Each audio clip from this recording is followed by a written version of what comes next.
Donald Trump's got a new problem. A new demographic of people are quickly running out of patience for his bullshit and falling off the Trump train. A demographic of people that I think you'd guess statistically, especially a couple years ago, would have had a high propensity to support Trump. And that is combat veteran. People who have put their lives in the line to protect us Americans' freedom. Veterans across the internet and in real life are fed up with Donald Trump for a variety of reasons. For, well, example, this story is really all over the place right now. Army veteran detained outside White House after burning an American flag. Now, many of you might jump to assume that the arrest was on the grounds of the executive order Trump made, banning the burning of the flag. I do not believe that that executive order can be actioned upon without Trump going actually full private police dictator, though we'll see how things go. This arrest is supposedly done because the fire was unlawful regardless of what was burned. Like, you weren't allowed to start a fire there in that way. Regardless, though, the way the media has taken this story, it doesn't really matter. Everyone is seeing this as Trump having a veteran locked up for burning the American flag, an act that up until a week ago was undeniably freedom of speech protected by the First Amendment. That is how most people are seeing it. And you know what? I don't have the heart to correct them. I'm fine if that's what they think happened.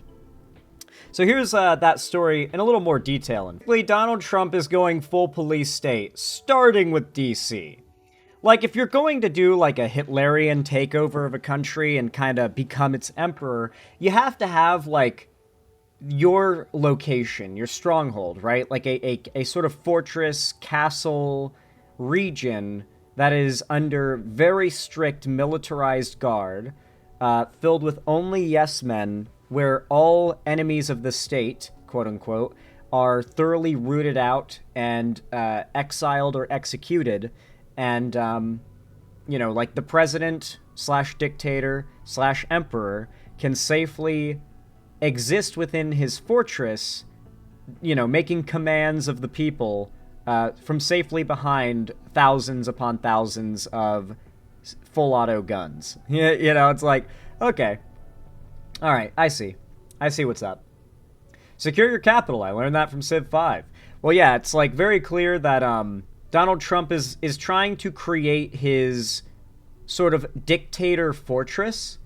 Like, every dictator has, like, an entire fortress, more or less, that, like, would have to be stormed to get to them, you know? Like, it's always, like, been the thing. Trump's building his dictator's fortress. Like, should America ever revolt against him and rise up and, you know, go for his head, well, you're gonna have to go through an army of Marines first, you know? An army of U.S. Army, more likely. So, it's very grim. Like, no one's actually planning on a revolution. You know, not even the revolutionary lefties are actually planning on a revolution. So it all comes off as either A, pussy shit, or B, a terrifying promise for what he plans to turn the rest of America into. Because it's very possible that this is just the testing ground to see if full military deployment, like, it very well, in a year from now, might be normal to look out your window in the morning or to wake up in the morning to the sound of a convoy of military vehicles going down your street. Because Trump just orders a constant patrol of military vehicles through every city in America. Armed military. Like, he could just order that. There's a very good chance he will. It's a very good chance that will be the new normal by next year. That is the direction we're going as a country right now. And I know it sounds crazy, but it's really not. Like, we're really not far from that. And I put it a year out, but realistically, we're months out from this. I'm not trying to scare you or doomer or anything. I'm trying to break it down for you, Mark. Networks, jobs, and... All right, if I watch any more of that clip, I think I'm going to have a seizure, so I'm going to stop that one. Sorry, and epilepsy warning in complete hindsight there. Now, as you can see, Trump is not exactly very popular right now with the veteran community. In fact, especially online, there has been a recent uptick in veteran YouTubers criticizing Donald Trump. Just like people that don't even dip into politics that much in their content, but have been soldiers in the past, like just calling Trump out for his bullshit. It's very hard to have put your life on the line for the rights of this country and the people of this country to see a draft dodger eliminate those rights and then to just be cool with it. Like, Trump was a pussy-ass bone spurs, quote-unquote, having draft dodger, after all. Bro ran away from war like a bitch. Now the people who actually volunteered to go to war are calling his ass out. I think that tells you a lot about the character of Trump, and more about the and a lot, especially about the character of the people calling Trump out.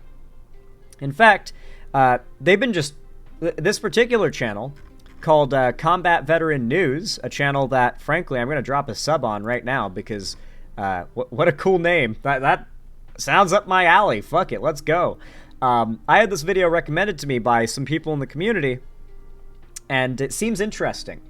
It's called Intel Must Lie to Trump Now or Get Fired.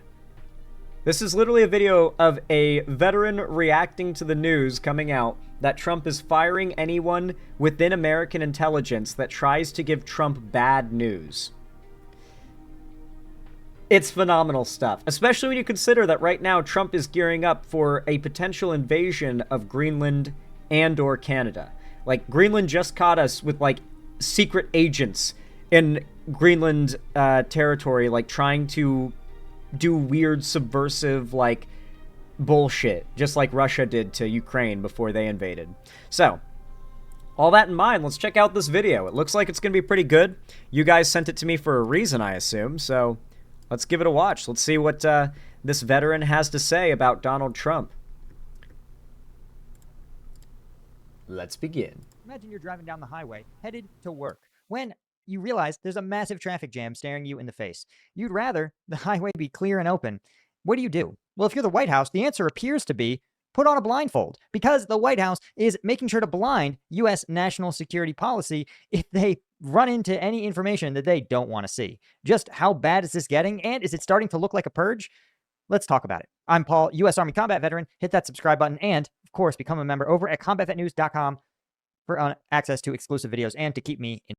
You know, it's famously good when supervillains in a piece of media like get so mad at their minions when they bring them bad news that they like kill their own like followers. Like, that always ends up going well for the supervillain in said piece of media. It never goes badly. Like, not even once. You know, like, this is totally going to go well for Trump. Independent. So, there are a host of stories that are extremely suspicious about the U.S. intelligence community coming from the White House, but all of them have two common themes. The first is, of course, the willingness of the intelligence community staff, senior members, to say the things that the administration agrees with, not things that are objectively true. The second is the response to that, which is simply to prevent the intelligence community from functioning in any meaningful way. Here's just one example. Recently, Director of National Intelligence, Tulsi Gabbard, announced that she's going to cut the Office of the Director of National Intelligence staff by nearly 50%, likely going to save around $700 million annually. Now, this intrinsically is not necessarily bad. Lots of directors of national intelligence get to build the staff they want. The National Security Council is another great example of this, where when you work in the White House, you get to sort of expand and contract your intelligence staff as you see fit. But there's some interesting and troubling questions here, right? Particularly because that ODNI has booted a lot of people from their Cyber Threat Intelligence Integration Center earlier this year. ODNI has already shed about 500 staff and reduced the office size by 30%, right? And is going to ramp up even more cuts, right? Now, interesting is that the agency is going to cut down on what they call foreign malign influence, which looks to counter foreign propaganda in the United States. And, well, this is troubling because, remember, what country that Trump happens to be very friendly with, the leader of, by the way, has been repeatedly accused of engaging in clandestine operations designed to convince Americans to support a particular American political party? They are literally axing the part of American intelligence that found out Russia was influencing our elections. Because Trump's like, we gotta make sure no one finds out about us doing that again. Their goal is to cut off any government source that could argue that Trump is bad. Like, for a very long time now, if you're a liberal or a leftist and you want to argue in a debate that Trump is bad, and you read your shit, you do your research, you will not struggle to find extremely well reputable sources backing up any claim you need to or counterclaim you need to make. What their goal is to keep the government from putting out official data that counters the narratives that the right makes up. You can't have the government putting out the truth in the form of like certain like sectors of the government doing certain research or you know, putting out press statements that counter the nonsense the president is saying in order to get ahead. So it's the goal now is for the entire government to be in lockstep with Trump. Even our census, recording, our science divisions within our public funding, every area of research, of development, of operations, of logistics, everything in our government, no matter how nonpartisan the position is, you must be in lockstep with Trump. You must be part of the, like, Trump agenda, or you are going to get fired. That's fucking scary. Classically, you think, oh, this is Russia, right? But that's the administration's stance. But remember, or Dubai, the Iranians, or Saudi Arabia, Chinese, all sorts of countries engage in systematic foreign malign influence in the United States. In fact, in some ways, the reports by Robert Mueller and by the Republican Senate committee on exactly how Russia engaged in its election interference in 2016 likely served as a playbook for other countries who realized that for just a couple $1 million, they can also systematically. Russia did the same shit, way worse, to the country of Georgia, by the way. If we've got any Georgian viewers here, like maybe watching the video, feel free to comment, like, your, like, Georgian POV. But, like, the country of Georgia had, like, this insane Russia-backed propaganda campaign that I think ended up succeeding, and, like, there was like a rigged election, and now Georgia is basically a Russian satellite state, if I'm not mistaken. Maybe that's changed, but that was last I heard about the country. So I would love some updates if anybody from there knows what's up. Moldova has the same problem. Damn. Corrupt institutions within the United States. So I don't know, being aware of that seems pretty important, and cutting that specifically seems pretty bad, right? Of course, ODNI says they're just going to pawn this responsibility onto a National Intelligence Council and a Counterintelligence and Security Center. And they say that this has been used by the previous administration to justify the suppression of free speech and to censor political opposition, but it is not at all clear that representatives from the ODNI actually did what they are alleging. Again, the institutions, particularly foreign governments, do not have free speech in the United States. That's not a speculation. They're right? not. They don't have the right to US. buy ad space. They don't have free speech. They are the Chinese CCP is a foreign adversary. Okay, that's like saying technically, it's not the Soviet Union should have free speech. Well, it's not even that it's a foreign adversary. That it's just not an American institution, and it's not made up of American citizens who are to benefit from the American Constitution, unless they're in America. As far as I'm aware, even if you're a foreigner, when in America, to an extent, the Constitution applies to you. The government cannot arrest you for something you say, and, like, assuming it's protected by the First Amendment. They cannot, like you are, assuming you're not breaking anything that's already against the law, like doing something against the law, you are still protected then. But in the case of, like, foreign companies, no. They, like, American Constitution should not apply to them. Even if they're buying ad space on American websites, American companies. I totally agree with that. This guy's fucking based. I'm glad I found this channel. Thanks to you guys. You recommended it. I've never heard of this channel before today. Thanks to whoever recommended this. Why don't we allow Soviet officials to come and also give a State of the Union? Why don't we allow them to also come to the U.S. and, have their own TV shows, right? You'd go, that's stupid. The Cold War, they're our adversary. But somehow we've decided that America's adversaries should get just the same free speech that American citizens enjoy. It's pretty stupid. Now, right, there's the National Intelligence University, which offers, I don't know, education to intelligence officials, is going to be merged into the NDU. Again, some of these things are fine, but some of them are scrapping really important work, right? Counterproliferation and Biosecurity Center. Interesting. Do you think we experienced a biological threat recently? One that might have even come from a foreign adversary's bio research labs, accidentally or intentionally. Weird that they would scrap that. That seems also important, right?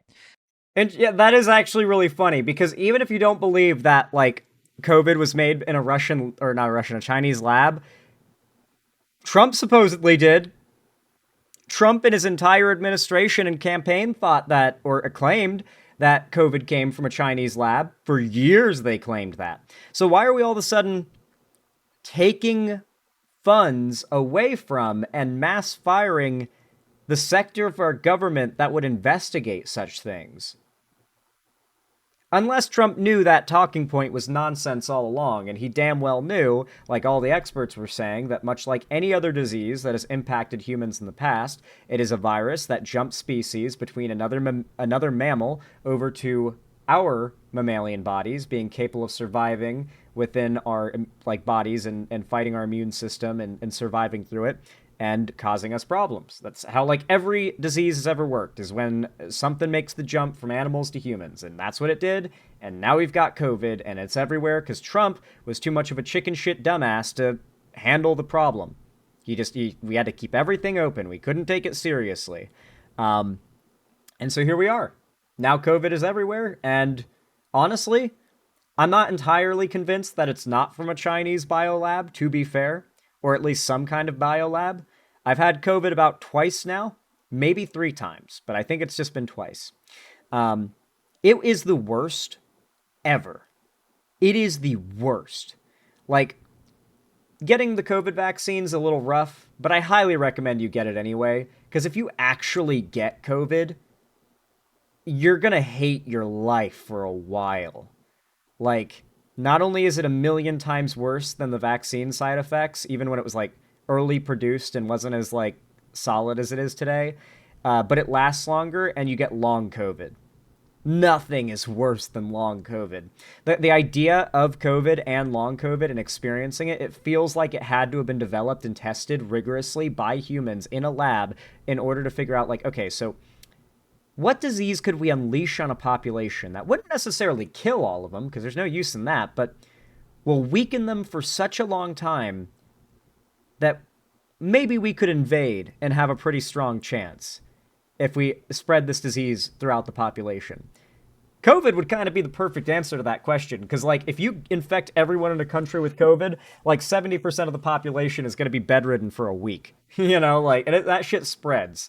So there is a part of me that wonders if that shit was made in a lab, because it is perfectly horrible, in a way that, man, nature rolled a real strong nat 20 gamble on making the worst disease ever, just completely randomly, if there was no human, input involved in COVID's existence. And she said it's the start of a new era for the nation's intelligence community, and in that I agree. For example, right? Yeah, to be fair, if you believe it came from a Chinese lab, then you'd have to argue they released it on themselves. But I'd guess that the majority of people who believe this assume that it, leaked, That, they were keeping it in a lab, working on it, and then something went wrong and it got out, like the start of a disaster movie or a zombie apocalypse movie. It's we've created the zombie virus, but we're keeping it in a pressurized tube, and then there's a crack and it leaks out, and then it spreads, and everything goes way out of FUBAR beyond what the scientists expected. In 28 Days Later, right? I think that's what most people assume, is basically that stereotype from every pandemic movie of all time, that some scientists were studying it or testing on it, and then they made a mistake and it leaked out on accident, and now it's a global pandemic. I think that's what most people who believe that conspiracy probably think. Let's be real, those people are probably getting most of their world knowledge about this kind of thing from movies as well, so it would make sense. The ODNI made sure to block the Five Eyes. By the way, guys, the Five Eyes are our closest intelligence allies, who are seen as having such gold standard data protections and intelligence gathering operations, and such a long history of deep collaboration with us, that we essentially agree to all share our stuff not all of the time, but pretty much all of the time, right? The UK, Canada, Australia, and New Zealand, these are, again, Anglophone countries with extremely high levels of collaboration with the United States and extremely high standards for their intelligence apparatus. And up until recently, these were our biggest homies, you know? And Japan, ironically. Like, I believe that, I don't know if they're part of No Foreign or whatever, but, like, we've got, like, we had a lot of allies. Like, America was in a really good spot diplomatically on a global scale up until Trump took office. Like, I don't think people realize how good America was looking to the rest of the world until recently. Like, on a geopolitical level, like, leaders were actually kind of happy with America over the last, like, decade or so, particularly under the Obama and Biden administrations. Trump has been a national embarrassment, even in his first term, that couldn't necessarily wound America's reputation that hard until this time around. Now Trump has taken so much built-up goodwill and thrown it straight out the window. Like, yeah, America's done a lot of awful shit in the past, but we still had a pretty good reputation for good reason. Now we've got a bad reputation for good reason, because we've basically thrown all the good stuff we did that made all the bad stuff worth looking past out the window. So now America's reputation is, like, plummeting globally. And we simply agree that when they find something, they share it with us, and when we find something, we share it with them, right? So the fact that she marked Ukraine intelligence on Ukraine peace information no foreign is extremely disturbing, but it's really disturbing because of the UK. And this is one of the reasons why this is this is obviously blinding yourself, because do you think the UK also had some pretty relevant intelligence on, say, Vladimir Putin's intentions, his desires? Do you think MI6?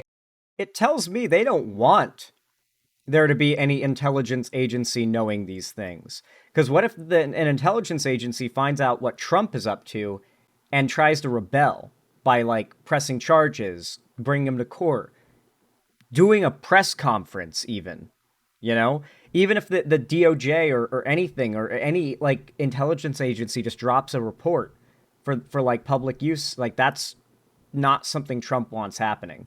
He is going through now with the fine-tooth comb through every sector of our government and making sure everyone's on board with his agenda. If not, you're out of here. I don't know, doesn't know a thing or two about reporting on Russia. Like, it's probably pretty good intel to have. But what's even more important is that part of those discussions, and this is from the president's mouth, is that the European troops might have a role in a peacekeeping operation in Ukraine. That is a key point in the president's plan. So then why would you cut out the UK, the largest military in Europe? Does that make any sense to anyone? It only makes sense, of course, if your goal is not to achieve peace in Ukraine, right? But instead, your goal is to fracture the NATO alliance and prevent them from creating a unified front on Ukraine. Because now the UK has no idea what or if any commitments were being made on its behalf, right? Maybe the UK could have provided even more peacekeeping troops. Yeah, no foreign is all nations, or no foreign nations. Yeah, sorry, I completely blanked on that. That's my bad, Fulcrum Easy-O. Maybe it could have provided even more robust peacekeeping guarantees. Who knows? Not us, because we blocked them, remember. So this is absolutely insane. And again, not even like this is not about being a systematic effort. This is cutting out one of our allies for no reason from a discussion in which their resources are going to be deployed.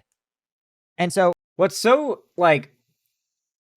frustrating about it is that I feel like this is like a situation where I watched a train wreck happen in slow motion, but everyone involved in the train wreck was also experiencing it in slow motion, and the whole time I'm yelling to them, hey, stop, it's gonna crash, it's gonna wreck, stop, press the brakes, it's gonna wreck, divert course, do something, please do something, and they're like refusing to acknowledge that there's going to be a train wreck as it happens in slow motion.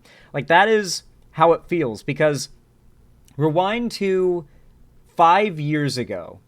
No, let's rewind 6 years ago to the 2020 election primaries, when Tulsi Gabbard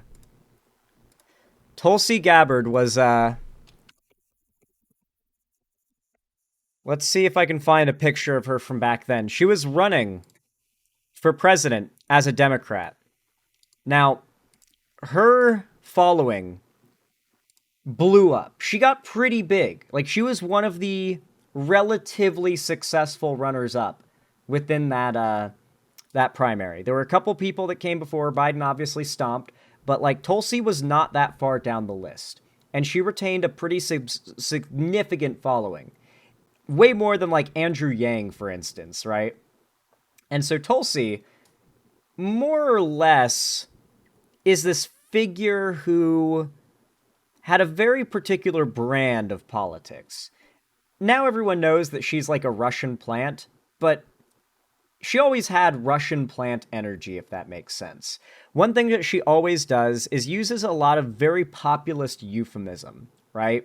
She's always referring to how wealthy people, business interests, groups that of powerful people, the military-industrial complex, all these things that, like, most Americans have had sort of, like, snappily ingrained as, like, important issues that they should have a strong opinion on.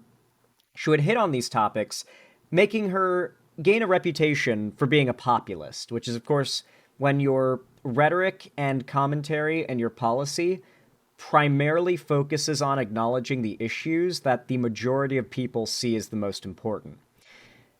I saw this as really sussy and problematic for a while, and I never liked Tulsi, because populism has always, to me, been cancer. Like worse than cancer, unironically. Because populism is not exclusively left or right. It's feeding into the politically engaged public's idea of what is actually important. And sometimes what the public believes is important is not important. Sometimes what the public believes is a good position is not a good position. Now, nowadays, I don't think I'm going to get a lot of pushback, because right now, all these populist figures have now jumped to hating trans people, for instance, because the second transness stopped being a broadly defensible position in American politics, because transness got so unpopular, they immediately jumped ship on any advocacy or acceptance of trans people and started playing into transphobia. Because when you're a populist, fundamentally, your policy and your positions follow the crowd and what the crowd wants. And sometimes the crowd is awful. It is people-pleasing of politics, which makes it successful. How can you say that someone whose entire goal is to talk about the issues that most people are concerned about, how could you say they're a bad politician or they've got issues? The fact is, it's that Tulsi Gabbard is smart, and she knows how to play people. And she played the entire Democratic Party, and then proceeded to lump herself in with the Republicans, got a job at Fox News, and now she's working as, no doubt, a Russian asset at the head of our intelligence agencies, crippling our country's safety and sovereignty from the inside. She has gone from sussy candidate in the primaries back in 2020 that I got into arguments with my chat about, saying, I just think her populist rhetoric is sus. I just think it's got problems. I think it plays too much into the thought process of conservatives. Then she joined Fox News, and now she's here. And I feel like I said, I've been watching this train wreck. It's been happening in slow motion. I was yelling the whole time, stop, stop, don't do this, stop. And here we are.